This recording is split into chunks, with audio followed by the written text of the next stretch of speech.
Assalamualaikum warahmatullahi wabarakatuh. Kami dari kelompok 4 akan memaparkan materi tentang hukum acara peradilan tata usaha negara, tentang upaya hukum dalam putusan tata usaha negara. Sebelumnya, saya akan memperkenalkan anggota kelompok kami. Yang pertama ada Ana Fatihatul, yang kedua ada Nesa Filauza, yang ketiga ada Karisma Puspa, yang keempat ada Bagus Dewa, dan yang kelima ada saya sendiri yaitu Gabriel Solistio.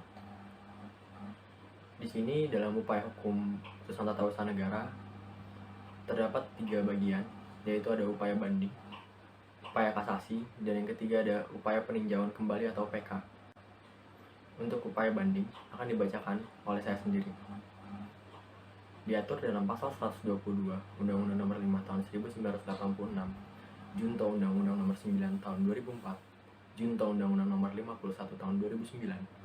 Pemeriksaan dalam tingkat banding dilakukan agar seluruh pemeriksaan baik mengenai fakta-fakta maupun penerapan hukum serta putusan akhir yang dilakukan oleh hakim tingkat pertama dapat diulang kembali oleh pengadilan tinggi atau provinsi, dan dalam permohonan banding harus diajukan secara tertulis.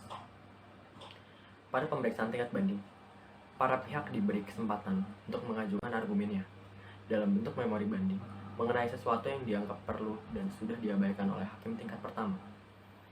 Dalam pemeriksaan banding, dapat diajukan bukti baru yang belum pernah diajukan pada tingkat pertama, yang dapat digunakan untuk membantah atau memperkuat pertimbangan atau putusan hakim di tingkat pertama. Pemeriksaan banding ini bersifat devolutif, atau seluruh pemeriksaan perkara dipindahkan dan diulang oleh pengadilan tinggi yang bersangkutan.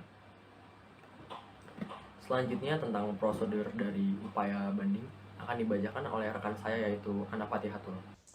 Seperti yang sudah dijelaskan sebelumnya mengenai banding, nah sekarang gimana sih caranya mengajukan permohonan banding atau prosedur yang bisa dilakukan untuk mengajukan permohonan banding. Nah, permohonan banding harus diajukan secara tertulis oleh pemohon atau kuasanya yang khusus ditawarkan untuk itu, ketua pengadilan atau majelis yang akan menjatuhkan putusannya. Biasanya jangka waktu untuk mengajukan banding itu selama 14 hari setelah putusan pengadilan diberitahukan kepadanya secara sah.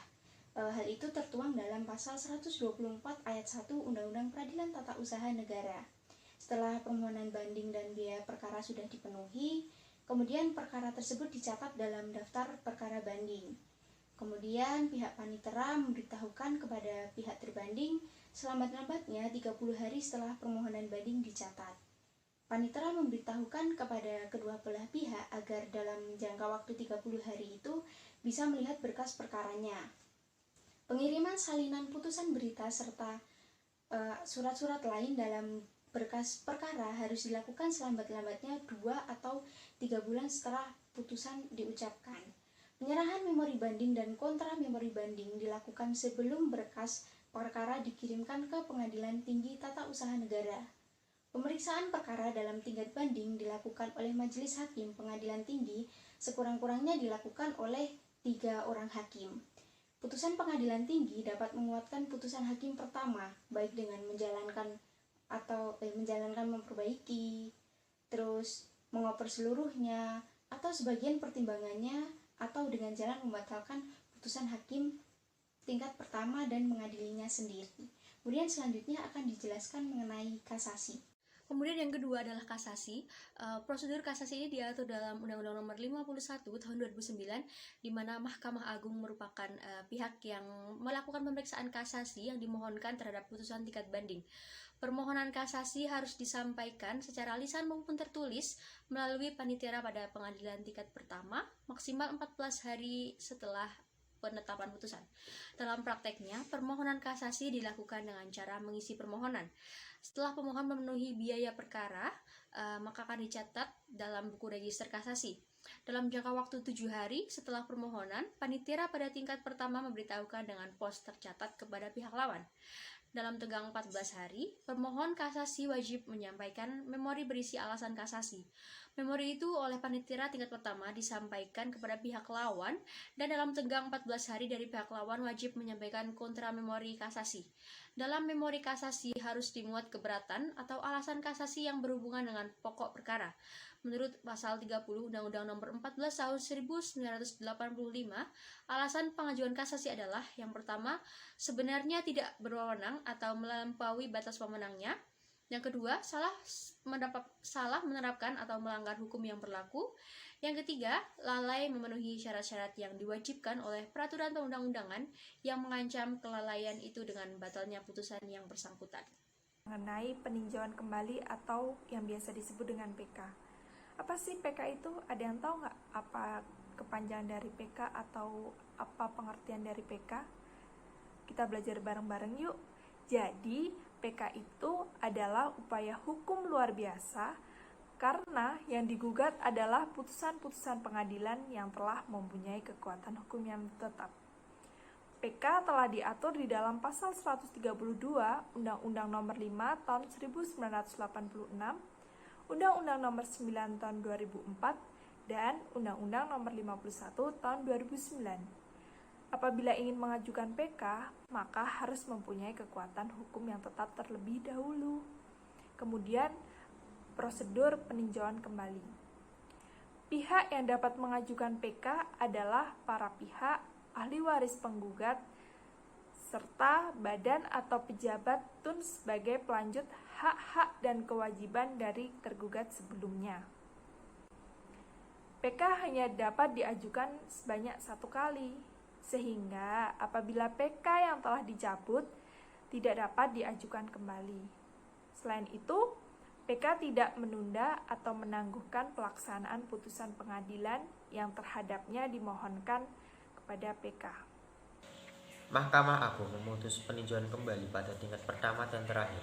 Alasan untuk mengajukan pengajuan kembali menurut pasal 67 Undang-Undang Nomor 14 Tahun 1985 adalah 1. Jika putusan didasarkan pada suatu kebohongan atau tipu muslihat pihak lawan yang diketahui setelah perkaranya diputus atau didasarkan pada bukti-bukti yang kemudian oleh hakim pidana dinyatakan palsu. 2. Jika setelah perkara diputus ditemukan surat-surat bukti yang bersifat menentukan yang pada waktu perkara diperiksa tidak dapat ditemukan. 3. Jika telah dikabulkan suatu hal yang tidak dituntut atau lebih daripada yang dituntut. Jika mengenai suatu bagian dari tuntutan belum diputus tanpa dipertimbangkan sebab-sebabnya.